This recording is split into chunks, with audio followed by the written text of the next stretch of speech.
नमस्कार। माइक का मुंह टेढ़ा है, यह सिर्फ बयान नहीं है बल्कि बयानों को लेकर एक कार्यक्रम है। हाल के दिनों में अक्सर आपने सुना होगा कि कई बयानवीर पार्टी को संकट में डाल रहे हैं।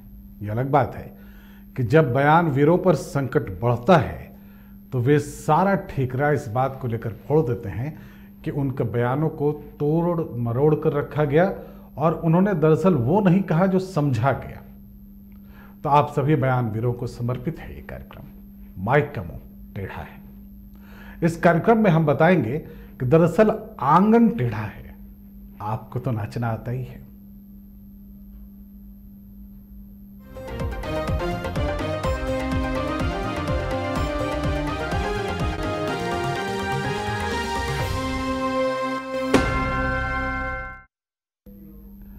कार्यक्रम की शुरुआत करेंगे इस बार के बयान से, जिसको सुनकर या देखकर ऐसा लगा कि माइक का मुंह टेढ़ा है। हमने अपने चैनल पर आपको बताया था कि बिहार में महाराष्ट्र की ही तरह एक संजय राउत पैदा हुए हैं। अब ये अलग बात है कि उन संजय की वजह से उनके मुख्यमंत्री की कुर्सी चली गई और यहां वाले संजय की उनकी अपनी ही पार्टी विलुप्त हो गई। आप समझ गए, मैं बात उपेंद्र कुशवाहा की कर रहा हूं। जब मुख्यमंत्री नीतीश कुमार को बीजेपी से गठबंधन तोड़ना था तो उन्होंने कुशवाहा जी को बयानों का तरकश थमा दिया और कुशवाहा एक एक कर उससे तीर छोड़ते गए। नतीजा नए गठबंधन की सरकार बन गई। अब जब उन्होंने इस तीर को समेटना चाहा तो उन्हें अपने चलाए तीर अपनी ही पीठ पर धंसे हुए मिल रहे हैं। बयानों की लड़ाई अब कहां है, अब जरा पहले इसका हाल जान लें। 40 पर आ गए तो उपेंद्र कुशवाहा याद आए। तो जब जब कमजोर हुए हैं उपेंद्र कुशवाहा को बुलाया गया है और आज इस तरह की बात की जा रही है। मैं कहना चाहता हूं आदरणीय मुख्यमंत्री जी से, मुख्यमंत्री जी आप खुद से अपनी इच्छा से काम कीजिए, आप दूसरे लोगों की इच्छा से मत काम कीजिए। दूसरे लोगों की इच्छा से काम कीजिएगा तो अभी नतीजा यहां तक पहुंचा है, आगे और नतीजा खराब हो सकता है। अपना पराया को पहचानने का काम कीजिए मुख्यमंत्री जी, हम तो सलाह ही दे सकते हैं इस मोड़ पर। आप पहचानिए जिस तरह की स्थिति आज बनी हुई है, जो कुछ लोग हैं जिस तरह से मुख्यमंत्री जी को हैंडल करते हैं, मुख्यमंत्री जी उस तरह से एक्ट करते हैं। यह ठीक नहीं। आदरणीय मुख्यमंत्री, बिहार की जनता ने आपके ऊपर भरोसा किया 2005 से लेकर अब तक, किसी और के ऊपर नहीं भरोसा किया। लेकिन अगल बगल में अब उस तरह के जो सलाहकार लोग हैं उनसे सलाह लेकर एक्शन कीजिएगा तो इसका नुकसान अभी हुआ है, आगे इतना नुकसान हो जाएगा कि अभी तो हम आग्रह कर रहे हैं, थोड़ी मेरी बात मान लीजिए, बैठकर चर्चा कर लीजिए। हमारी बात मानने लायक हो तो मानिए, न मानने लायक हो तो मत मानिए, लेकिन बैठकर चर्चा तो कर लीजिए। सलाहकार लोगों से हैंडल हो रहे हैं, इस पर भी कभी अलग से हम बात करेंगे। हम साबित कर देंगे कि कैसे लोगों से हैंडल हो रहे हैं। खुद नहीं नीतीश कुमार जी अपनी इच्छा से कर पा रहे हैं, सच आज यही है। लेकिन इस पर भी हम आपको साबित करके बता देंगे, किसी और दिन आपको कष्ट देंगे। एक बात और मुख्यमंत्री जी ने कही है कि बुलाया और बहुत इज्जत दी है, तो इस विषय पर भी हम किसी दिन और बता देंगे कि 2021 में जब हम आए तब से लेकर कितनी इज्जत मेरी हुई है पार्टी में। राष्ट्रीय महात्मा फूले समता परिषद एक सामाजिक संगठन है। इस बैनर से हमारे साथियों ने तय किया है कि बिहार के तमाम जिलों में जगदेव बाबू की जयंती मनाने का काम करना है। पटना जिला का कार्यक्रम भी पटना में होगा, 2 फरवरी को सब जगह तय है। अब इस कार्यक्रम के लिए कहा जा रहा है पार्टी की ओर से कि आप इस कार्यक्रम को मत कीजिए, जगदेव बाबू की जयंती को मत मनाइए, क्योंकि आप जो कर रहे हैं वो एक सामाजिक संगठन से हो रहा है।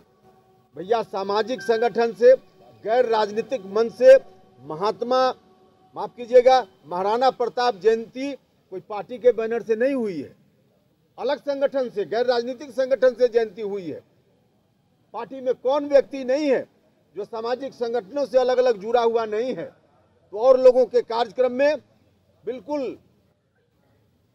माने क्या कहा जाए, हर्ष के साथ लोग प्रस्तुत होते हैं और मेरे कार्यक्रम को जगदेव बाबू की जयंती को मनाने पर रोक लगाने की बात करते हैं। यह कहाँ का न्याय है? उपेंद्र कुशवाहा इन दिनों जब अपनी खोई हुई पार्टी ढूंढ रहे हैं तो दूसरी ओर से उन्हें सलाह दी जा रही है कि वे अपनी सुविधा अनुसार एग्जिट ले लें। हताश कुशवाहा कह रहे हैं कि बिना हिस्सा लिए कोई जाता है भला? अब उन्हें कौन समझाए कि वे वहां हिस्सा ढूंढ रहे हैं जहां राजद के हिस्से की सत्ता बीजेपी के साथ और बीजेपी के हिस्से की सत्ता राजद के साथ एंजॉय की जा रही है।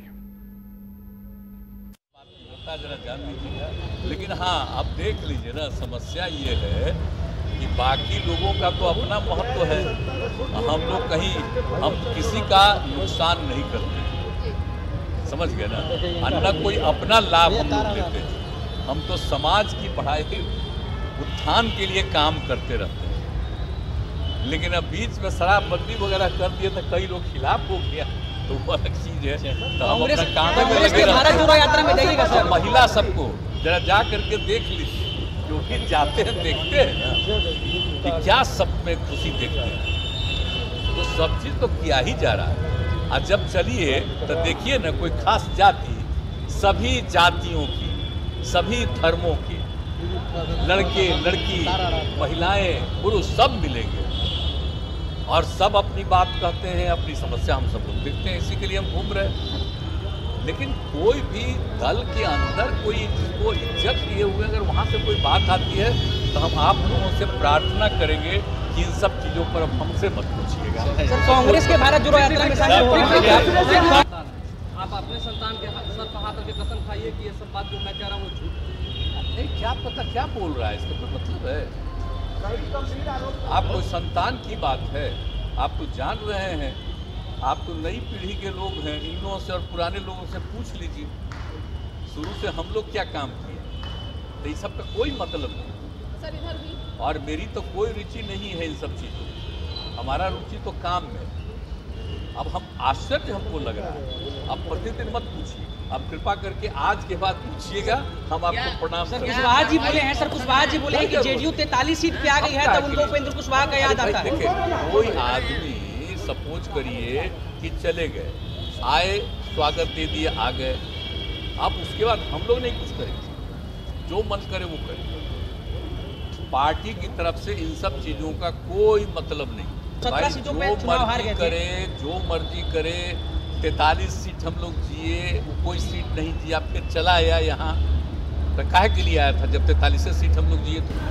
या उसको भी ना पता होगा कि कहाँ से शुरू हुआ, कहाँ गया, कौन पार्टी बनाया एमएलए, कौन पार्टी राज्यसभा में भेजा, कौन पार्टी अभी एमएलसी बनाया है, और सिर्फ एमपी दूसरे पार्टी से। तो आप शुरू से जान लीजिए ना भाई, तो हम लोग तो इज्जत करते रहे हैं, चले गए फिर आए मान लिया, चले गए फिर आए मान लिया, वो अलग चीज़ है। हमको तो आश्चर्य लग रहा है, हम तो इतना प्रेम करते हैं, इतना हमारा स्नेह है कि कोई चला भी जाता है तो हम क्या मतलब है, जाओ भाई जहाँ जाना है जाओ। और हम कहने का मतलब ये कि आए गए कई दफ़ा, फिर जाने का रास्ता क्यों पूछ रहे हैं? आए बहुत अच्छा है, जाएं और भी अच्छा है। बात यहीं ख़त्म नहीं हुई, मुख्यमंत्री ने और भी बहुत कुछ कहा है, सुनिए। और हम लोगों के पार्टी को देख लीजिए, गौर से देख लीजिए, सबके उत्थान के लिए काम किया है हम लोगों ने। और हम लोग के पार्टी को देखिएगा तो चाहे किसी भी धर्म को मानने वाले हों, कोई भी जाति के हों, स्त्री हो पुरुष हो, उनकी संख्या कितनी ज्यादा है। और इस बार सदस्यता अभियान चला तो बिहार में 75 लाख लोगों ने सदस्यता ग्रहण कर लिया। अब आप सोच सकते हैं, लेकिन कुछ लोग हम लोगों के खिलाफ बोलता है, कोई आ भी जाता है, चला भी जाता है, किसी को आगे बढ़ा देते हैं, भाग जाता है, कोई भागने की कोशिश करता है, तो जिसको जो मन में आगे करे। पार्टी में थोड़ी है कुछ होना, पार्टी का तो सब लोग मिल करके काम करता है बाएं बाएं नहीं करता है। मेरा अपना कोई स्वार्थ नहीं है। मेरी एक ही इच्छा है कि हमारा बिहार आगे बढ़े और जननायक कर्पूरी ठाकुर जी के सपनों को हम साकार करें, सब आगे बढ़ें। राष्ट्रपिता महात्मा गांधी के एक एक चीज को याद रखें। नीतीश कुमार ने कहा कि किसी को आगे बढ़ा देते हैं फिर वो भाग जाता है। ये ऐसा उन्होंने उपेंद्र कुशवाहा के लिए कहा। आप गलत समझ रहे हैं, ऐसा उन्होंने उपेंद्र कुशवाहा जी के लिए कहा। खैर, अब जब आने जाने की बात हो रही है तो कौन किस रास्ते से जाए इस पर भी थोड़ी चर्चा हो जानी चाहिए। और इसकी चर्चा छेड़ी जीतन राम मांझी ने, और उन्होंने सलाह दी है कि उपेंद्र कुशवाहा ट्रेन छूट जाने का इंतजार ना करें, ट्रेन उनकी छूट सकती है। जो खटपट चल रही है जदयू में, वो छोड़ने कोई खुटपट नहीं है। नीतीश कुमार इतना स्ट्रांग आदमी है, इतना बेल भरस्ट आदमी है कि कोई उनसे छोड़ करके चला जाता है तो कोई फर्क नहीं पड़ता है। जीतन मांझी भी छोड़ के चले जाएगा तो कोई फर्क नहीं पड़ता है। उनका पैठ है। आज 18 वर्ष से बिहार के मुख्यमंत्री हैं और जितने राजनीतिक रूप में वो दक्ष हैं उतना अभी के संदर्भ में बिहार में कोई आदमी नहीं है। इसलिए जो छोड़ के जाएगा तो गाड़ी वाली बात है, जो ट्रेन छूट गया तो ट्रेन बढ़ जाएगी और छूट जाएगा स्टेशन पर।